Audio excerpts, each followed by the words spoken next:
Muy buenos días, señor rector. Es verdad, compartimos estudios, porque aunque ustedes no lo crean, el rector y yo también alguna vez fuimos jóvenes estudiantes. Era una época muy distinta. Eran los años, comienzo de los años 70, cuando el mundo entero estaba convulsionado. Cuando el mundo entero estaba convulsionado y había una rebelión. Por eso cada vez que tengo la oportunidad de compartir con jóvenes, recuerdo con cariño y con nostalgia esos tiempos. Eran los tiempos en que en París los jóvenes que desafiaban la Cuarta República de Charles de Gaulle escribían en las paredes de la Sorbonne frases memorables, como la imaginación al poder, prohibido prohibir, seamos realistas, pidamos lo imposible. Los jóvenes en Estados Unidos, que se rebelaban contra la guerra de Vietnam, porque en esa época en Estados Unidos para votar se requerían 21 años, pero para ir a la guerra solo 18. Y ellos decían, ¿cómo no va a ser absurdo un país que nos considera inmaduros para votar, pero maduros para morir? Y planteaban el famoso Cierto Peace and Love, que fue la revolución de las flores, la revolución de los hippies. Y la verdad es que siempre el mundo entero ha sido un combate y un contraste entre la experiencia y la audacia. O uno puede ponerlo entre la adultez y la juventud. Y la verdad es que las dos fuerzas son muy necesarias. Porque sin la fuerza, el idealismo, la alegría, la audacia de los jóvenes es muy difícil avanzar. Pero también es sin la experiencia, sin la madurez de los mayores, a veces es muy difícil evitar chocar. Por eso cuando nos preguntamos hoy día, ¿qué Chile queremos para el año 2022? ¿O cuál es el Chile que queremos para ustedes, para nuestros hijos, para nuestros nietos? Esa es una pregunta abierta. En el mundo de la ciencia y de la historia hay dos grandes corrientes o movimientos. Una es la determinística, que cree que todo está determinado por fuerzas imposibles de contrarrestar y que el hombre es llevado por esas corrientes sin poder ejercer su libre albedrío. La otra es la libertaria, que piensa que el hombre, cuando digo el hombre también me estoy refiriendo a las mujeres, para no decir todos y todas cada vez que hablamos, que el hombre o la mujer son las que conducen la historia. Yo creo en la segunda. Por eso no sabemos cuál va a ser el Chile que tendremos el año 2022. Y eso es parte de lo que vamos a discutir en esta campaña presidencial. Yo querría hacer una presentación en que quiero empezar por plantear cuáles son los vientos que están soplando en nuestro mundo, porque no estamos solos en Chile, somos parte de un mundo que está cambiando y con la velocidad del rayo. Lo primero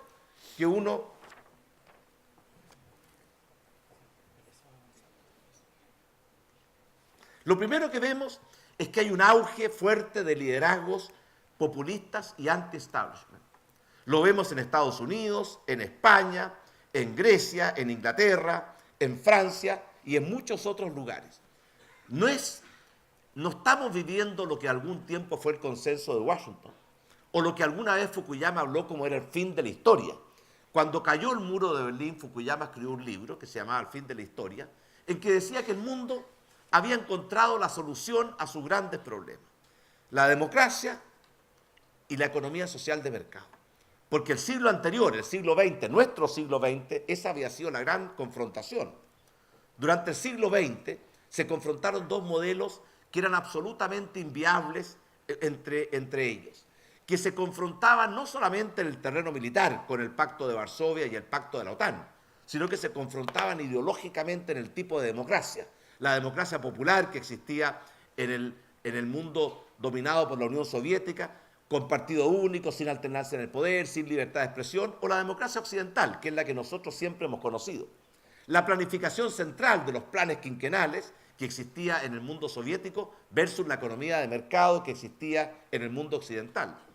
La lucha de clases hasta llegar a la sociedad perfecta, que era cuando la clase dominada fuera aniquilar a la clase dominadora y llegáramos a la sociedad sin clases, que es la utopía comunista de la dictadura del proletariado, o la integración de las clases sociales. Ese mundo terminó no con una confrontación, sino que uno de los dos modelos se derrumbó y el símbolo de eso es la caída del muro de Berlín. Sin embargo, Fukuyama estaba equivocado, porque vemos hoy día que ese acuerdo que surgía natural y espontáneo en torno a uno de los dos modelos, hoy día está cuestionado en muchas partes del mundo.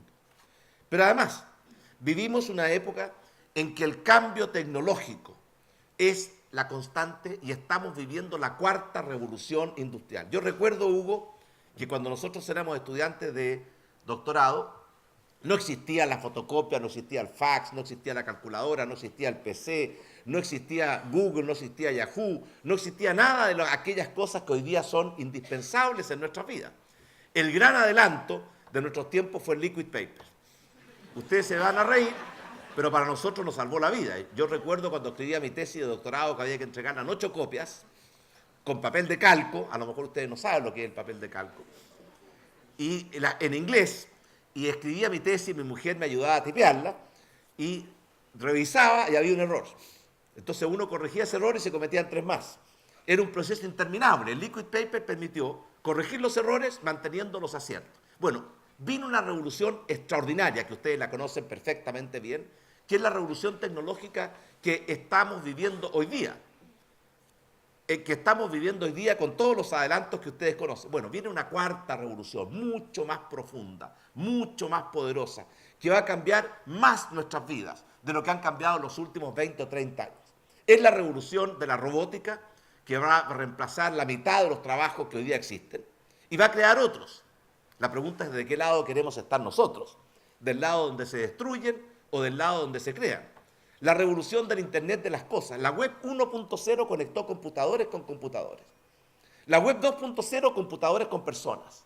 La web 3.0, computadores con personas, con cosas y con inteligencia que regula todo ese sistema. Y eso nos va a cambiar la vida en una forma impresionante. El mejor ejemplo que podemos dar de este mundo inteligente, con esta conexión entre las cosas, la computación y las personas, es el cuerpo humano. ¿Qué tan importante es que su corazón lata? Muy importante, porque de lo contrario no estarían escuchando esta magnífica conferencia. Y sin embargo, ¿alguno de ustedes se preocupa que el corazón lata? Funciona en forma automática, porque hay un sistema inteligente que regula el funcionamiento de nuestro cuerpo y como eso, miles de otras funciones. Lo mismo va a ocurrir en un mundo que ya está golpeando nuestras puertas. Cuando todo funciona en forma inteligente, cuando los dispositivos cada vez más chicos, más poderosos y más económicos estén insertos en nuestro cuerpo, en todas nuestras cosas, en nuestro hogar, en nuestros vehículos, en nuestras oficinas, en la ciudad y tengamos un mundo que funciona integrado e inteligente. Ese mundo nos va a cambiar la vida en una forma muy, muy profunda. Además de muchas otras cosas que vienen, si alguien se interesa por estos temas, acaba de salir un informe del Boston Consulting Group que le pone fecha a cada uno de estos inventos y evalúa el impacto que va a tener en nuestras vidas. Realmente, cuando uno lo ve, es como estar leyendo el futuro, es como estar leyendo a Julio Verne. La diferencia es que desde que Julio Verne inventó sus maravillas, hasta que se hicieron realidad, pasaron siglos. Ahora van a pasar años. Por otra parte, está emergiendo, sin duda, un mundo con problemas nuevos como es el calentamiento global y el cambio climático. Aquí vemos, ¿cierto?, que el mundo cambió. El 9º informe del panel de expertos de Naciones Unidas ya no tiene ninguna duda y establece con claridad que tal como vamos, la temperatura del mundo va a aumentar 3 grados de aquí al fin de siglo y eso prácticamente va a poner en riesgo la vida de la mitad de los habitantes del planeta. Por eso el Acuerdo de París lo que busca es contener ese aumento, que no sean 3 grados, sino que sea solamente 1,5 grados y 2. Y es importante esto porque hasta antes de París, los acuerdos como el de Kioto, y esa palabra nunca me ha gustado, los acuerdos, ¿cierto?, como el de Kioto, eran acuerdos que no los firmaban ni China ni Estados Unidos. Y por tanto los dos principales contaminantes del mundo no firmaban los acuerdos, eran simbólicos. El de París lo firmaron China y Estados Unidos. Desgraciadamente Estados Unidos se retiró. Y por lo tanto, lo que establece el último informe del panel de expertos es que o hacemos cosas dramáticas ahora, o lo que está en riesgo no es el planeta Tierra. Yo recuerdo que una vez cuando se puso de moda esto, cuando empezaron a ver las conferencias internacionales, la revista Times y la revista Economist titularon con una imagen del mundo y decía "Salvemos el planeta Tierra". A mí me pareció que la pregunta era, o la afirmación era incorrecta. El planeta Tierra ha resistido todo. Está aquí millones de años antes que nosotros. Y ha resistido temporales, inundaciones, glaciaciones, aeolitos, todo. Lo que está en riesgo es la vida del hombre en el planeta Tierra. Y por eso lo que debemos poner es salvemos nuestras vidas en el planeta Tierra. Por otra parte, está emergiendo un mundo muy distinto al que conocimos. Nosotros estábamos acostumbrados en el siglo XX a un mundo bipolar. Estados Unidos y la Unión Soviética liderando los dos grandes bloques. Después de la caída del muro, apareció un mundo unipolar. Había una sola gran potencia, Estados Unidos. Desde todo punto de vista, económico, militar, tecnológico. Ese mundo ya no es. Aquí tenemos que estamos empezando a vivir un mundo multipolar. A mano izquierda ustedes ven el tamaño de las economías con respecto a Estados Unidos 100 hoy día. En el de la derecha vemos cómo va a ser el mundo, de acuerdo a las proyecciones del Economist Intelligence Unit, que vamos a tener tres grandes potencias y que las tres primeras, en las dos primeras no va a estar Estados Unidos. Es un mundo nuevo que está emergiendo y la fuerza viene del mundo del Asia-Pacífico y eso para nosotros es una buena noticia, porque cuando el mundo vivía en torno al Mediterráneo estábamos muy lejos. Cuando vivía en torno al Atlántico también estábamos lejos. El mundo que viene es un mundo en torno al Océano Pacífico y tenemos miles de kilómetros de costa hacia ese mundo. Y este mundo, que ha pasado por muchas crisis, está empezando a recuperar su capacidad de crecer. Hacía mucho tiempo que no veíamos que Estados Unidos, Europa y China crecían simultáneamente y se estaban recuperando. Y eso significa que vamos a tener un mundo lleno de oportunidades.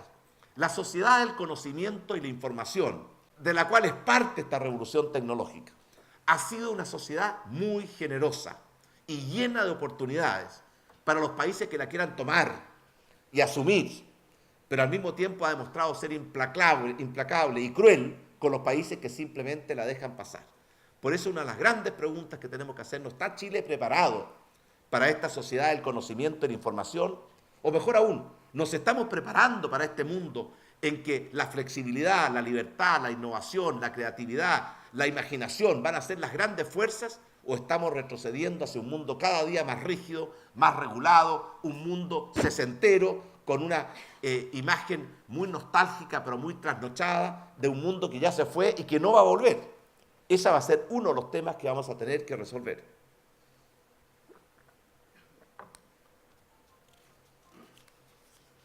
Por otra parte, ¿qué está pasando en Chile?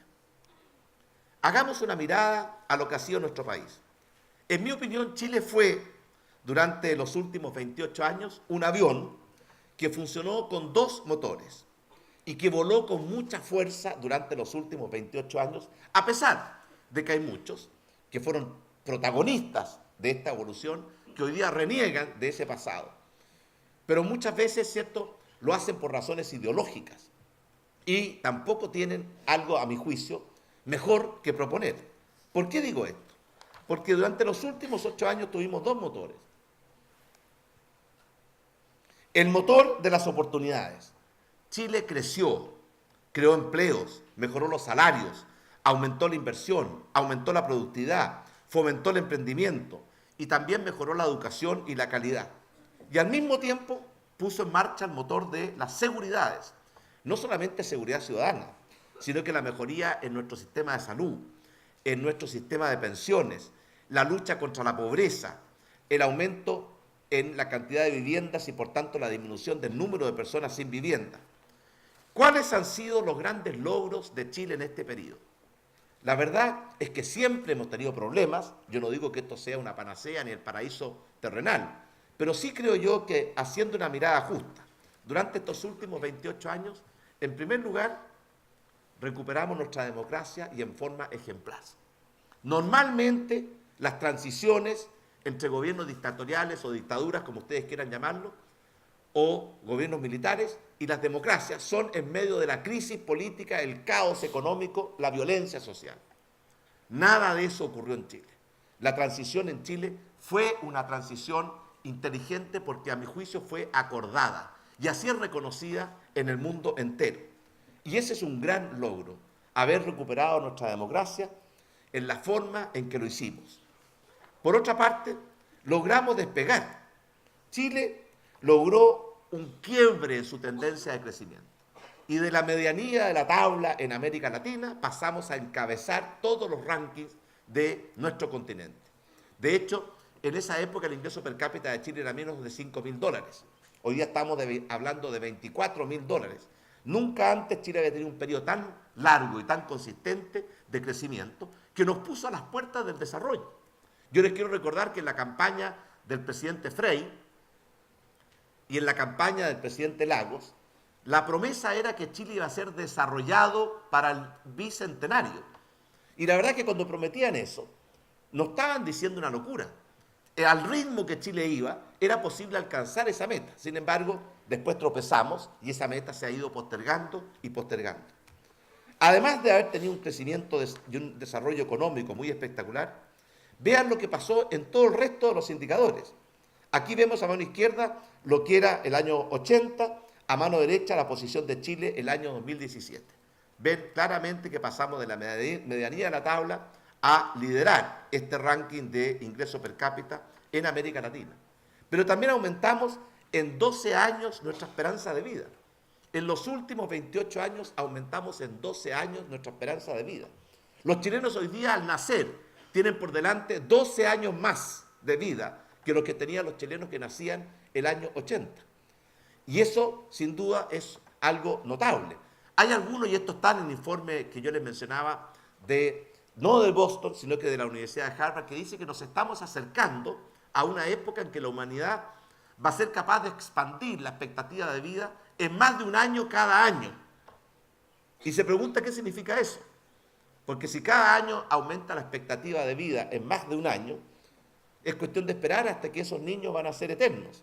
Obviamente que eso es algo difícil de entender, pero es muy probable que los cambios que vienen nos parezcan imposibles hoy día, como le parecieron imposibles a Julio Verne todas las cosas que imaginó en su época. Hoy día en Chile tiene una situación bien especial. La población chilena está envejeciendo muy rápidamente. Por ejemplo, en África la edad promedio son 20 años, en Japón son 60 años, en Chile estamos en torno a los 40 y tantos años. Por dos razones, porque cada día nacen menos niños, y eso no es una buena noticia. Y porque cada día vivimos más, y esa es una buena noticia, pero también un tremendo desafío. Y lo que vemos aquí es que además se sextuplicó la matrícula de la educación superior.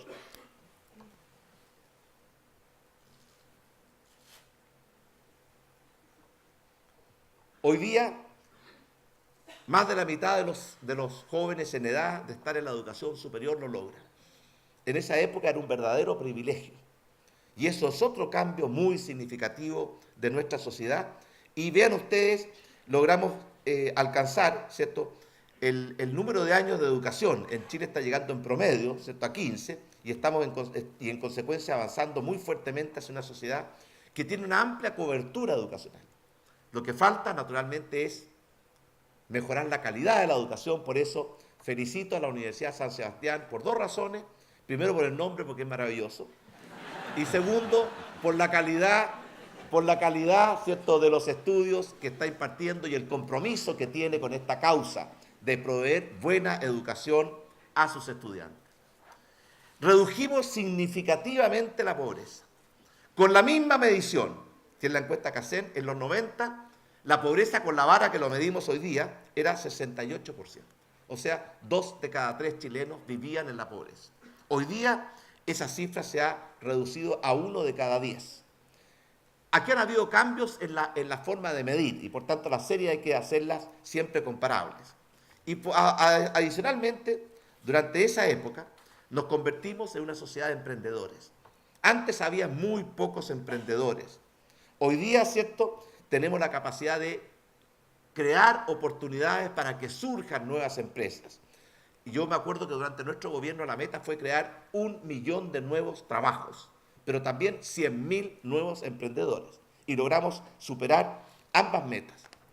Pero hay muchos otros logros que uno podría mencionar. Durante ese periodo, ¿cierto?, tuvimos una Miss Universo, ganamos 2 Copas América, ganamos las primeras medallas de oro olímpicas, que hace pocos días se cumplió el aniversario, 13 años desde que Masú y González ganaron en Atenas la primera medalla olímpica de oro de Chile en una Olimpiada, y muchas cosas más.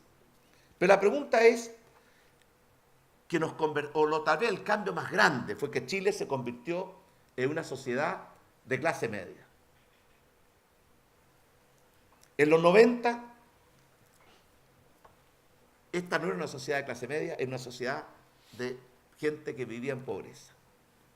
Hoy día somos una sociedad de clase media mayoritariamente, y eso ha significado un cambio enorme porque esta nueva clase media que ha emergido en nuestro país es una clase media mucho mejor informada, más empoderada, más exigente, más impaciente, muy consciente de sus derechos, a veces no tanto de sus deberes, pero es un país nuevo el que estamos viviendo hoy día, y eso es algo que se manifiesta en 1000 formas a lo largo de la vida diaria de nuestra sociedad. Yo creo que a partir del año 2014 este avión empezó a perder altura. Yo creo que equivocó el plan de vuelo, que es el diagnóstico, la propuesta, las ideas, y también dañó severamente el motor de las oportunidades. Y además dejó sin mantención el motor de las seguridades. Y esto lo digo con respeto, pero con mucha fuerza y convicción. Hay 2 visiones de justicia en pugna. Uno, ¿cierto?, es darles a todos lo mismo. Y la otra es darle más a aquel que necesita más. Y esto tiene mucho que ver con la forma en que enfrentamos la política social en un gobierno. Si debe estar focalizada, ¿cierto?, o debe ser universal, es una pregunta de fondo que se ha estado discutiendo fuertemente en nuestra sociedad. Ahora, ¿por qué digo yo? Ahí están las 2 formas de visiones de justicia. Aquí tenemos, ¿cierto?, una síntesis del crecimiento de nuestro Producto Interno Bruto durante este periodo. Durante largo tiempo crecíamos mucho más que el mundo y por tanto estábamos cerrando las brechas con el mundo, con Europa, con Estados Unidos. Desgraciadamente, esa potencia de crecimiento se perdió y llegó un momento en que crecimos menos que el mundo. Se produjo una recuperación en el periodo 2010-2013, pero ahora nuevamente el mundo está creciendo mucho más fuerte y mucho más rápido que nosotros, y por tanto estamos ampliando las brechas de nuestro país con el mundo o con América Latina, con la cual podemos compararnos. Aquí tenemos un cuadro que resume las principales cifras del periodo 2010-2013 y del periodo 2014-2017. Son cifras oficiales.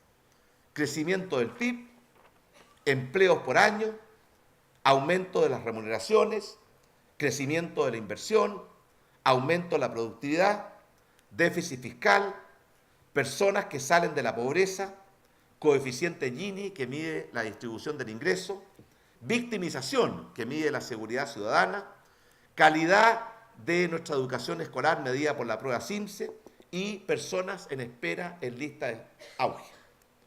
Ustedes ven las cifras. Evidentemente que hay un claro y evidente contraste.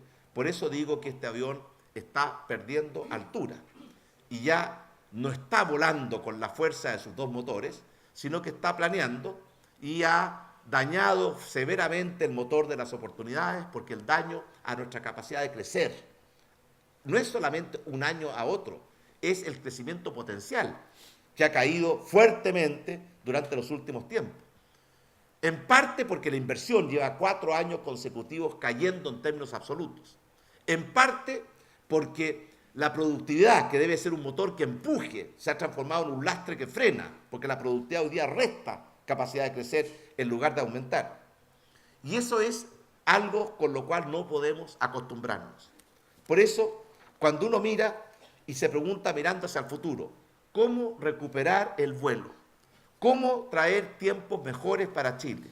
Uno recuerda una frase de un discurso notable que hizo Enrique Macíver cuando Chile estaba celebrando el centenario. En esa época también Chile venía con todo el empuje, después de la Guerra del Pacífico, el auge del salitre, y estaba creciendo con mucha fuerza, y en torno al centenario se produjo también esta pérdida de dinamismo y de liderazgo. Y Macíver, en un discurso famoso, que lo hizo en un teatro, el Ateneo, se preguntaba ¿qué ataja el poderoso vuelo que había tomado la República? Yo creo que esa frase está más vigente que nunca hoy en día. En febrero del año 2018 vamos a celebrar el verdadero bicentenario de nuestro país, porque en 1810 se declaró la independencia. Pero después vino, ¿cierto?, la Patria Vieja. La independencia se consolida con la batalla de Chacabuco, la batalla de Maipú. Y por tanto es bueno preguntarnos, ahora que nos acercamos a el bicentenario verdadero de nuestro país, que entre paréntesis coincide con el bicentenario también de Argentina. Yo acabo de estar con el presidente Mauricio Macri y yo estoy muy preocupado de preparar ese bicentenario. Es una buena oportunidad para plantearse qué país queremos tener. Nosotros nos hemos planteado las siguientes metas. Una meta larga, con una mirada larga, que es que el año 2025, en 8 años más, Chile sea un país desarrollado, que haya derrotado la pobreza y que esté entre los 35 países del mundo con mayor índice de desarrollo humano. Y esa meta no es fácil, pero sí es posible y depende de nosotros. Además, recuperar lo que ha sido el espíritu republicano de nuestro país, reemplazar esa lógica de la retroexcavadora por la cultura del diálogo, los acuerdos y la amistad cívica que ha demostrado a lo largo de nuestra historia ser la cultura más fecunda para que el país progrese. Cada vez que Chile se ha dividido, hemos terminado mal. Cada vez que Chile se ha unido en torno a una gran causa, hemos logrado grandes éxitos. Y además, 4 principios que creemos deben orientar toda la acción del sector público en nuestro país. Libertad, justicia, progreso y solidaridad. ¿Qué es libertad? Que las personas sean lo más dueñas posible de su propia vida, que sean no solamente los albañiles, sino que también los arquitectos de su proyecto de vida, y que eso se pueda expandir a la mayor cantidad de ámbitos posibles de la vida humana. Y por lo tanto, que comprendamos que son las personas las que tienen que tomar las grandes decisiones respecto de su vida y no el Estado interferir con esas decisiones. Segundo, justicia. Justicia significa muchas cosas, pero por lo menos tenemos que preocuparnos en lo inmediato de 2. Terminar con la pobreza, porque no hay justicia cuando un porcentaje de nuestro país, todavía 2 millones de chilenos, viven bajo la línea de la pobreza. Y segundo, lograr una verdadera igualdad de oportunidades, para que no sea la calidad de la cuna la que determine la calidad de la tumba, sino que sea el mérito, el esfuerzo, el talento de las personas. Tercero, progreso. Las sociedades quieren avanzar, quieren progresar, no quieren estancarse ni retroceder. Y cuarto, la solidaridad, que es en el fondo que cada uno se preocupe no solo de su legítimo proyecto personal o familiar, sino que sienta el compromiso de vivir en sociedad y por tanto sienta que está también comprometido con la calidad de vida de todos aquellos que componemos nuestra sociedad, en este caso nuestro país. Y por eso hemos elaborado un programa de gobierno que tiene metas a 8 años, pero también tiene metas a 4 años y a 1 año. Y así está estructurado y lo vamos a dar a conocer próximamente. Los lineamientos son fortalecer nuestra democracia, nuestras instituciones, que están muy debilitadas y que requieren una profunda modernización. Como lo vemos, por ejemplo, en el caso del Sename, como lo vemos, por ejemplo, en muchas instituciones que no están cumpliendo el rol que corresponde. En Chile tenemos 23 ministerios, casi 30 subsecretarías, más de 250 organismos públicos, y nacen y desafían la ley de mortalidad. Porque cuando hay una necesidad nacen y cuando desaparece la necesidad no mueren. Se las ingenian para sobrevivir. Y tenemos un Estado hoy día que muchas veces, y aquí recuerdo a Octavio Paz, ese gran hombre que tuve el privilegio de conocer, que fue premio Nobel, que cuando hablaba del Estado hablaba del ogro filantrópico. Filantrópico porque se supone que ayuda a la gente, y ogro porque para la inmensa mayoría de los chilenos el Estado es un ente ajeno, distante, hostil, que le pone problemas. Eso es lo que queremos cambiar, el rostro del Estado. Y por eso la descentralización y acercar el Estado a las personas es parte de este proyecto. Y naturalmente, recuperar la capacidad de crecer, de invertir, de emprender, de innovar, de crear trabajo, de mejorar salarios. Y, por supuesto, tener una preocupación muy especial con la derrota de la pobreza y con mitigar los miedos que cruzan y afectan a nuestra clase media. Nuestra clase media ha progresado con su propio esfuerzo, su propio mérito, su propio trabajo, y ellos están muy conscientes de eso. Sienten que nadie les ha regalado nada y quieren seguir progresando. Pero también tienen muchos temores. Temores que un accidente en el ciclo de la vida los devuelva a su condición de pobreza de la cual salieron y nunca más quieren volver. Y esos temores se simbolizan en 5 grandes temas, por eso nuestra política de clase media protegida. El temor a perder el trabajo y que eso signifique una catástrofe. El temor que una enfermedad grave los vuelva, ¿cierto?, a una situación crítica. El temor a que la educación de los niños o de sus hijos pueda ser una meta insuperable. El temor a llegar a la tercera o a la cuarta edad. El temor a la delincuencia. Esos son los 5 grandes temores que atenazan a nuestra clase media, y por eso dentro de nuestro programa está un proyecto para ayudar a las familias de clase media cuando pasen por esos accidentes de la vida a recuperarse y no quedar solos o retroceder. Y por otra parte, también la educación superior es un esfuerzo y es un desafío gigantesco. Porque una cosa es tener una cobertura que alcanza ya al 50%, pero otra cosa es la calidad de nuestra educación superior. La sociedad del conocimiento y la información cambió las reglas del juego. Antes, el más fuerte era el que mandaba, porque era un problema de guerra y quien ganaba la guerra se quedaba con todo. Después fue el que tenía más recursos naturales. Ahora es quien tiene mejor educación, mayor capacidad de innovar, de emprender, de crear, de imaginar. Y para eso necesitamos una mejoría sustancial en la calidad de nuestra educación superior. Y por esa razón, dentro de los grandes desafíos que tenemos por delante, es fortalecer los motores. Y los motores del futuro ya no son 2, sino que van a ser muchos más. Uno de ellos, ciencia y tecnología. Chile invierte poco en ciencia y tecnología, aproximadamente medio 0,6% del producto. Y tenemos que elevar esa cifra en forma significativa. Otro es fomentar y no deprimir, ayudar y no combatir la innovación, el emprendimiento, la creatividad y la capacidad de hacer cosas nuevas de los chilenos. Da la impresión que en esta materia muchas veces el Estado, en lugar de colaborar, es un gran obstáculo a la innovación y al emprendimiento. Crear una verdadera red o carretera digital, mejorar sustancialmente el capital humano para la sociedad del conocimiento y la información, y, por supuesto, hacernos cargo del cambio climático y de nuestra infraestructura, que va a tener que ser mucho más resiliente, son algunas de las grandes tareas que tenemos por delante.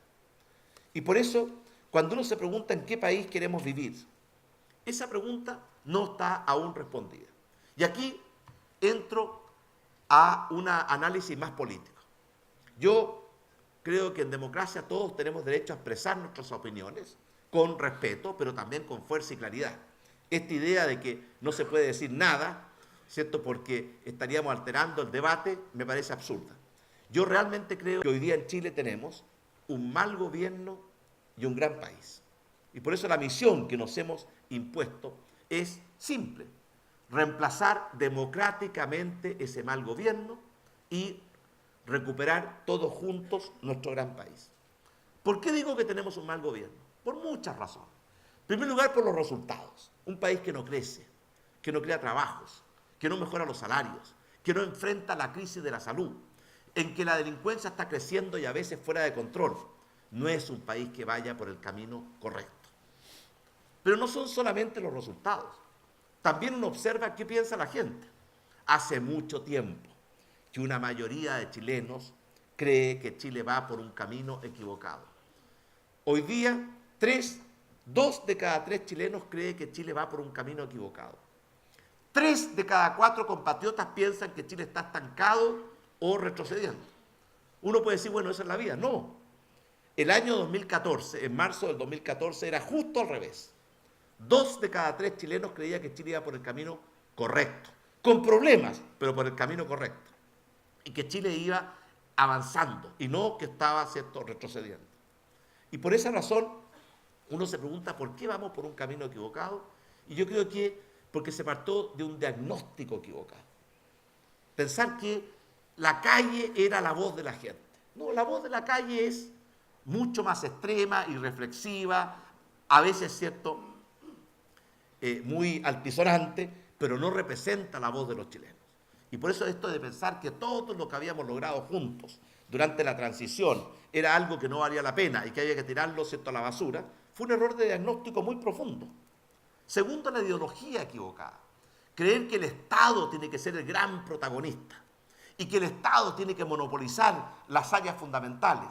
Confundieron lo público con lo estatal. Lo público nos interesa a todos. Lo estatal le corresponde al Estado. Por ejemplo, ¿la educación es un bien público? Por supuesto que sí. Nos interesa a todos. Pero no porque es un bien público el Estado tiene el derecho de asumir en forma hegemónica esa responsabilidad, prohibiéndole a los padres elegir la educación de sus hijos, prohibiéndole a los padres aportar a la educación de sus hijos, poniéndole todo tipo de restricciones a toda forma de educación superior que no sea estatal, etcétera, etcétera. Eso, cierto, es un grave error. Pero además del diagnóstico equivocado y de una ideología equivocada en que el Estado es el gran protagonista y los ciudadanos son piezas, cuando a mi juicio es justo al revés. Ha habido, y esto es evidente, lo reconocen ellos mismos, una muy mala implementación, una muy mala ejecución de las políticas públicas. Por eso, yo creo que en noviembre de este año Chile va a enfrentar una encrucijada. Una es seguir con la nueva mayoría e insistir en un camino que yo creo es un camino equivocado y que la mayoría de los chilenos también piensa que es un camino equivocado. Y los otros rectificar y recuperar el liderazgo y el dinamismo que hemos perdido y poner a Chile nuevamente en la senda del progreso y el desarrollo para aspirar a metas como las que hemos planteado aquí hacia el año 2025. Un país desarrollado que alcance los niveles que hoy día tienen países europeos, un país sin pobreza que está al alcance de nuestras posibilidades y un país en que todos tengan la seguridad de una vida digna, sin pobreza, y las oportunidades de desarrollar sus talentos y poder llegar tan lejos en la vida como grandes sean sus sueños y como firme sea su voluntad. Eso es lo que yo creo que está en juego en esta elección presidencial y por eso y por esa razón nosotros estamos trabajando con una motivación porque sentimos que tenemos una misión a cumplir. Y sentimos también, yo vengo llegando de recorrer el norte de Chile. Estuvimos en las regiones del norte conversando con mucha gente. Y uno veía regiones pujantes, que crecían con fuerza, como Atacama, como Antofagasta, como Coquimbo. Las 3 hoy día están en recesión.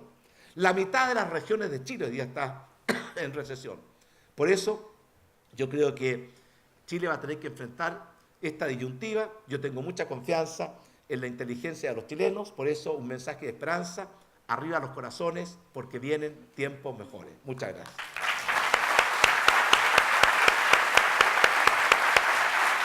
Pablo.